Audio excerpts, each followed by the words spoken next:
been looking at heavenly rewards, crowns. We talked last week about the Bema, the awards podium for the games, such as they held in ancient Greece, and that was very good and something to look forward to. But today we're going to talk about something that no one should or would look forward to, and that is the Great White Throne Judgment. The Apostles' Creed declares these words about Jesus, that the third day he rose again from the dead, he ascended into heaven, and is seated at the right hand of God the Father Almighty. From there he shall come to judge the living and the dead. And the judgment seat of Christ, the Bema, is a resurrection of rejoicing, of awards, and it's like a medal ceremony. But the Great White Throne is another story. Acts 24:25, as Paul talked about righteousness, self-control, and the judgment to come, Felix was afraid and said, "That's enough for now. You may leave. When I find it convenient, I will send for you." I think Paul was telling him about the Great White Throne, and he made him uncomfortable and challenged his ideas, challenged his lifestyle.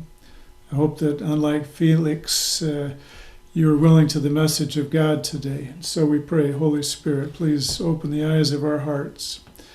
In these next 30 minutes, we pray that you would illuminate with a fresh perspective our hearts to that final judgment. Amen. Well, we'll pick up where we left off, Revelation 20 and verse 7. Armageddon is not the final battle. That's before the 1,000-year period, but there's one more clash coming up, leading to the final judgment. So it says, "And when the 1,000 years are ended, Satan will be released from his prison and will come out to deceive the nations that are at the four corners of the earth, Gog and Magog, to gather them for battle. Their number is like the sand of the sea." So through all human history, people have tried to blame their sinful condition on other factors, their environment. Of course, I turned out the way I did. To see where the neighborhood where I grew up in and the family that I was part of and everything else. But the millennial kingdom of Jesus, God is going to bind Satan for 1,000 years. And it's going to be a perfect environment. But at the end of that time, when Satan is released, there's this huge gathering of people, a number like the sands of the sea, that come against God. And so man rebels against God again at his first opportunity. It demonstrates the problem is in us. It's not in our environment. Verse 9, "And they marched up over the broad plain of the earth, surrounded the camp of the saints and the beloved city. But fire came down from heaven and consumed them." That was the end of that. That is the final conflict, the final battle. Verse 10 says, "And the devil who had deceived them was thrown into the lake of fire and sulfur where the beast and the false prophet are. And they will be tormented day and night forever and ever." And we will read more about the lake of fire in the last verse of this chapter, but let's move on to the Great White Throne. This is contrasted last week with the Bema, the awards podium in heaven, immediately following the rapture of the church. And at that judgment, it's not salvation at issue. It's a judgment of rewards. You know, the gymnastics competition, there's judging that takes place in the Olympics. It's a medal ceremony, and that is a judgment of commendation, commending people for the good they've done, not of condemnation, which is what the Great White Throne, I believe, is. At the judgment seat of Christ, nobody is kicked out of the stadium. No one's punished for the efforts. At the Great White Throne, it is a very painful thing even for us to consider, because we all have people that we love that are probably going to stand at that. And we want to do all we can to prevent it. And although we wouldn't even like to listen to these words today, Ignoring it is not the direction that God would have us pursue. So let's take a look. Revelation 20, verse 11. First part of it says, "Then I saw a great white throne and him who was seated on it." It's great. It's above all principalities and powers and mights and dominions and jurisdictions. This is the true Supreme Court of the universe. There's no further appeal from here. When the gavel comes down here, that's it. It's final for eternity. It's white. It's pure. It's perfect. The decrees that are issued from this throne are unquestionably right. Never a wrong decision, never swayed by anything but the truth. It's eternal.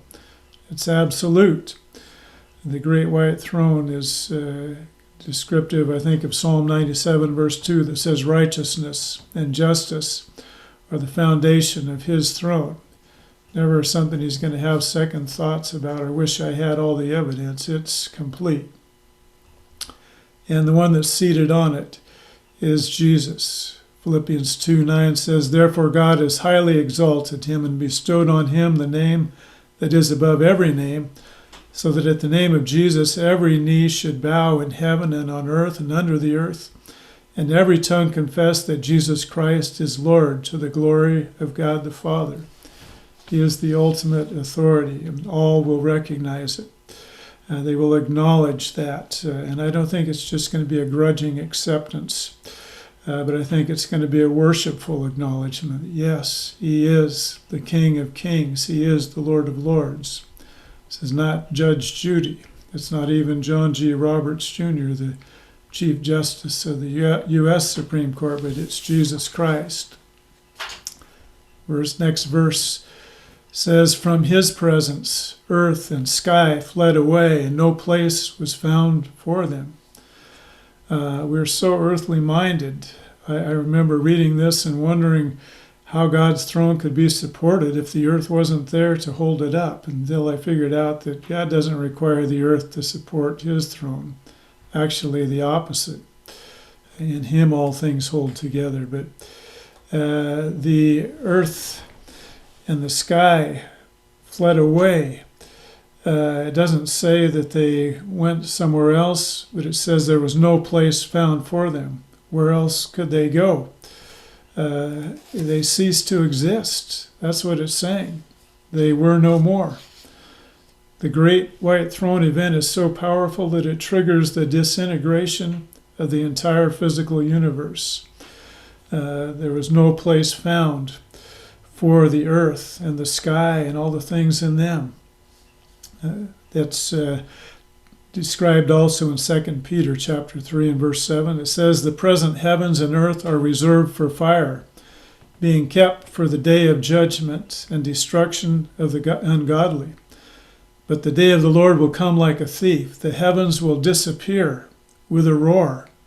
So you see the stars and the planets are going to dissolve and they're going to be gone. God created out of nothing, and apparently he's going to uncreate in some measure so that the universe reverts back to nothing. The elements will be destroyed by fire. The earth and everything done in it will be laid bare. This isn't just a forest fire that scorches the earth. It's a nuclear level transformation that impacts the atomic structure of everything physical. The elements will be destroyed by fire. The iron, everything that's the earth's elements, it's going to be melted, recreated. Anything that you can see with your eyes, it's all going to burn, it's all going to melt. It's all going to be reduced to the elemental level and changed. It's not just a tune-up or an overhaul, it's a total replacement, and it's all triggered by the impact of the great white throne. When this throne of God appears, that's the signal for everything else to disappear. It's the most serious, the most sobering scene in all of the Bible, because it describes the most tragic event the human world will ever see. Hebrews 9:27 says, "It is appointed for man once to die, and after that comes judgment." doesn't say after death comes heaven or after death comes hell. It says first thing that's going to happen is judgment. And for the believer at the bema seat, it's that judgment of commendation and reward. For the unbeliever at the great white throne, it's a judgment of condemnation and eternal punishment.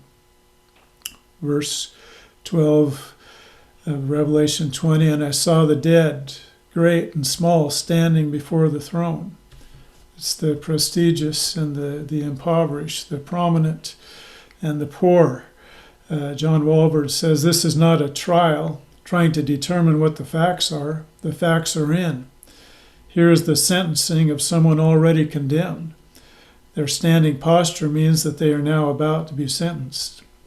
In our courts, the defendant doesn't stand before the judge throughout the trial. It's at the sentencing and at the verdict rendering. And so they wait one at a time to step forward. But this is not the first time to be one-on-one with God. Psalm 139 tells us that God watches over us even in the womb. Verse 15, my frame was not hidden from you when I was being made in secret, intricately woven in the depths of the earth.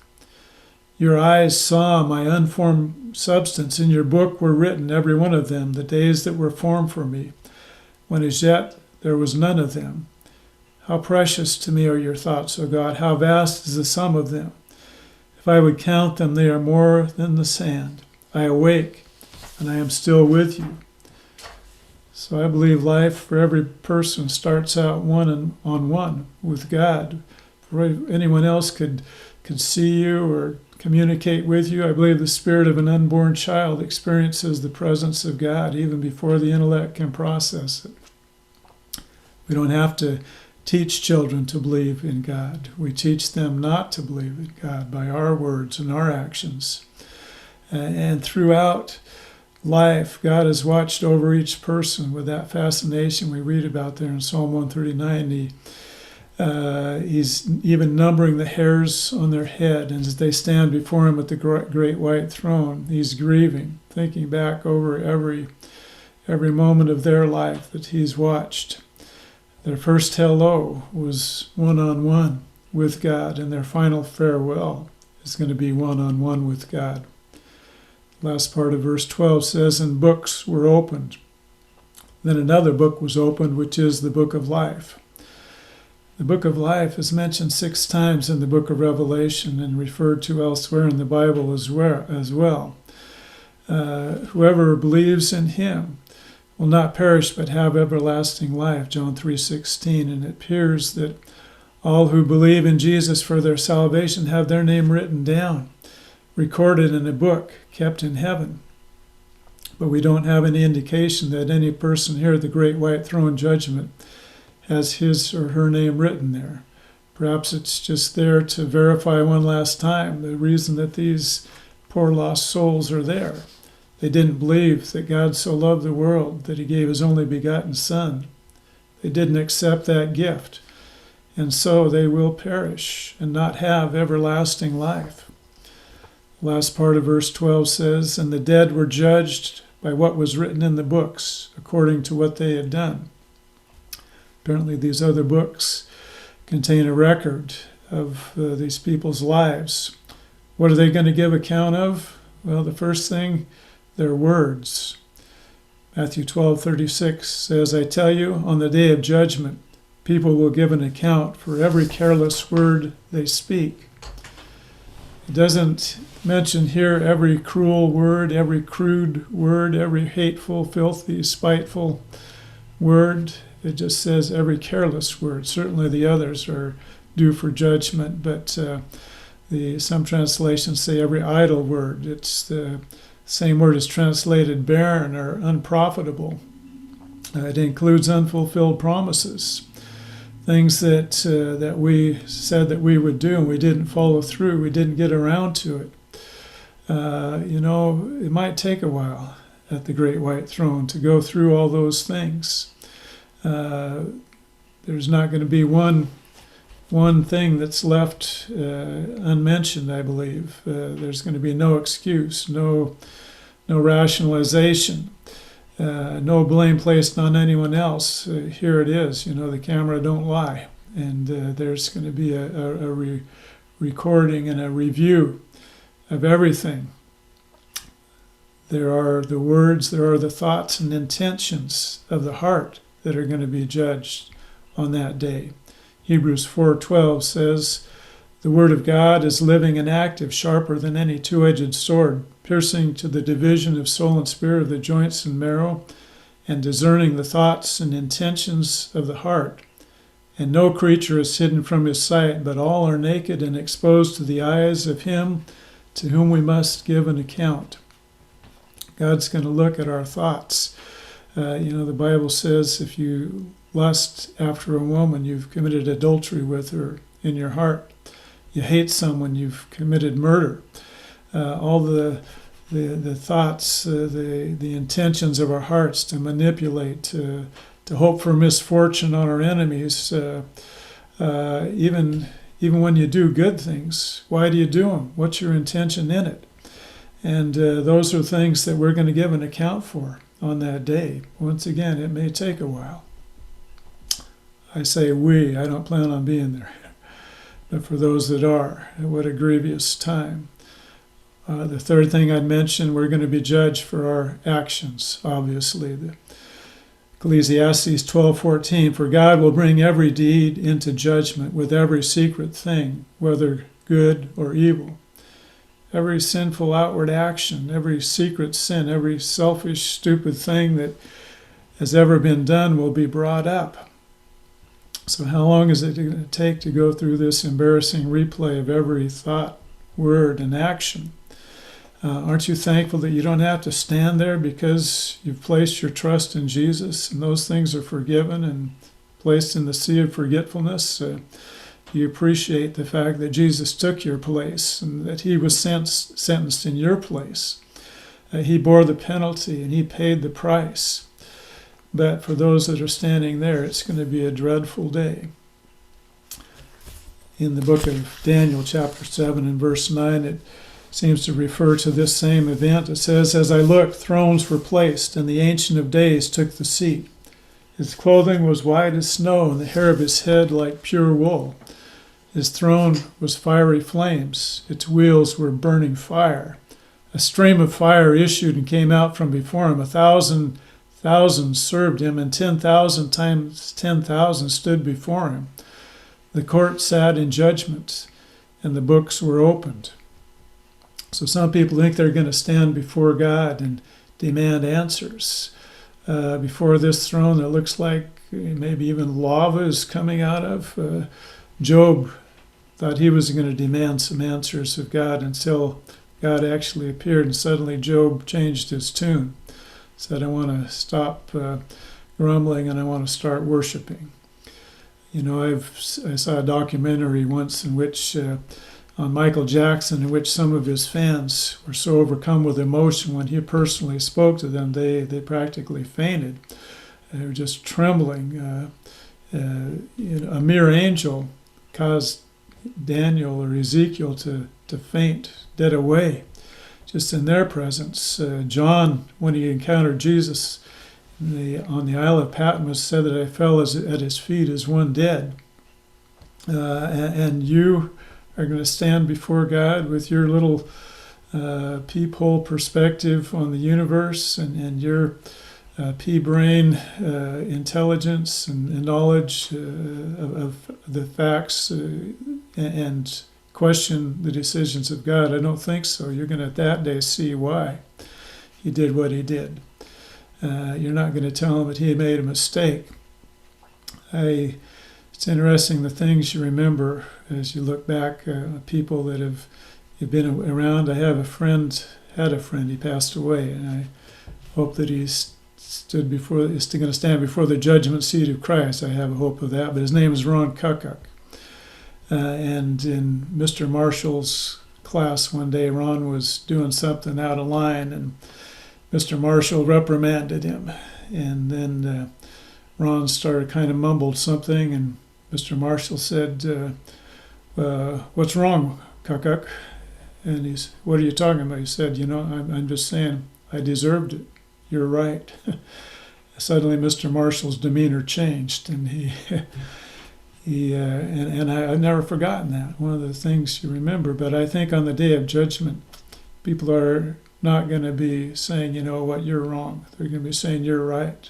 I deserve everything that has been brought before and against me here. The Bible says that God dwells in unapproachable light. We can't stand before God in our own righteousness any more than we could stand on the surface of the sun. And that's why we need Jesus to be our covering, our protection. Those of the great white throne are going to see the awesomeness of God and all his glory and holiness. And there's going to be no doubt about the darkness of their own human hearts. I wonder how many people will be there at the great white throne. I think it's going to be a vast army.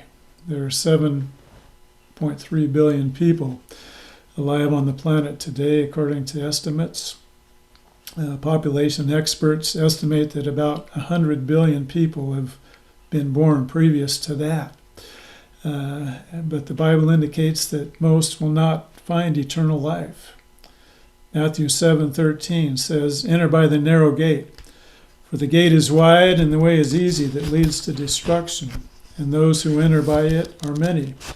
For the gate is narrow and the way is hard that leads to life, and those who find it are few." Presently, only about 1/3 of the world's population claim Christianity even as their religion. And I think many or most of those may claim the title of Christian, but they don't have the Savior. They don't understand what it is to truly be a Christian, to trust in Jesus, to make him the Lord of your life. And so if 1/3 of the population of the world was Christian, and if there were 1/3 at the judgment seat of Christ, 1/3 of 100 billion people, that leaves about 66 billion on the other side. Now you take into figuring the age of accountability. We're talking about giving an accounting here. And I think that children, there comes an age, and I don't know where it is. I believe a child can receive Jesus at a preschool age. The Holy Spirit of God can minister to their spirit, and it's beyond intellect, but I don't know what the age. I think it's different for each person, but let's just imagine, what if there were 50 billion people standing there waiting in line at the great white throne judgment? I did a little bit of math. If they each had 1 hour to recount their deeds and to review, to have their chance before God, everything would be brought there. That would take over 57 million years for all those people to stand there for 1 hour before him. If we reduced it down to 10 minutes each, that's still 9,500,000 plus years. So, time may be altered here as eternity begins. The Bema judgment seat would certainly take a lot more than 7 years for all the Christians that lived through the ages to stand before there, and those that are alive and are there. But whatever the situation there, just realize this is going to be an immense, terrible, sad day. And the people that are there in line to get to the great white throne waiting for each other, there's no hurry. Nothing else to interfere, nothing else going on. There's nobody trying to push you out and squeeze in line.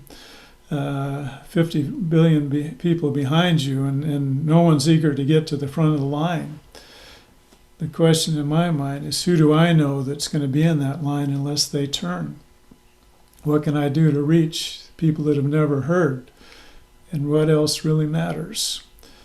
Revelation 20:13 says, "And the sea gave up the dead who were in it. Death and Hades gave up the dead who were in them. And they were judged, each one of them, according to what they had done." According to what they have done at the Bema judgment seat of Christ, it's going to be different levels of reward, and I believe there are going to be different levels of punishment. Next week, we're going to talk about hell, and we'll discuss that. Revelation 20:14 says, "Then death and Hades were thrown into the lake of fire. This is the second death, the lake of fire." And once again, that's the topic of next week, but the second death referred to here. If you are a Christian, you've been born again. You were born once physically, you were born again spiritually. That which is born of the Spirit is spirit. And there are people that have been born again that have died. They're going to be resurrected. And they're going to be in heaven. They're going to be returning with the Lord. And if you're born twice, you only die once. They're never going to be experiencing the second death, separation from God, the lake of fire. Born twice, you die once. If you're born once physically, but you're not born again, there's two deaths that can occur: the physical death on this earth, and the second death, which is to be thrown into the lake of fire.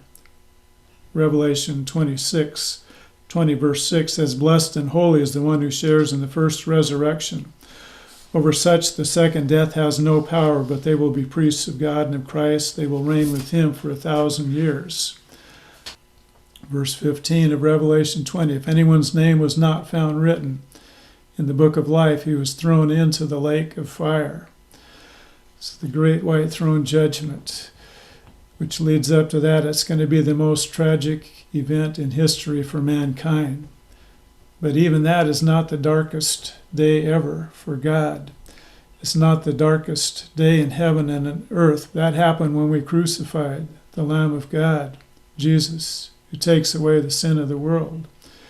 And in a sense, the earth still bears the stain of that blood that was shed for our sin. There's coming a new heavens and a new earth. Revelation 21, verse 1, the next chapter begins with these words. "Then I saw a new heaven and a new earth, for the first heaven and the first earth had passed away." 2 Peter, which talked about the destruction down to the elements, it says in verse 13 of chapter 3, "But according to his promise, we are waiting for new heavens and a new earth in which righteousness dwells." Never again going to be stained by sin. It doesn't bear the stain anymore because the physical elements have even been redone. But until the events of Revelation 20, we're not going to be able to be in our ultimate residence. We're not going to experience the breathtaking beauty of Revelation 21 and 22. I used to watch Extreme Makeover Home Edition. It was so fun to see them remodel and redo a house. But they only fixed things up. They only remodeled. They only took boards that were already here and did something with them. The new heavens, the new earth, is going to be a total restructuring at the molecular, atomic level, a true makeover. But anyhow, I did like what they said at the end of each show. As the family was welcomed in, they said just one thing to say: welcome home. And I'm looking forward to that day. But I don't want the people I care about to enter the lake of fire and hear Satan say to them, welcome home. So today, if you need to make your reservations in heaven instead of the lake of fire, I encourage you to do what the Bible says. Believe in Jesus, and you'll be saved. God didn't send his Son to condemn the world, but through him the world might be saved. And it's not by working that we get to heaven. It's not a reward, it's a gift. But the other aspect of our message today is, what am I doing to help other people experience that gift? And so, Father, help us. I pray, let us have that as our priority. What else really matters? Amen.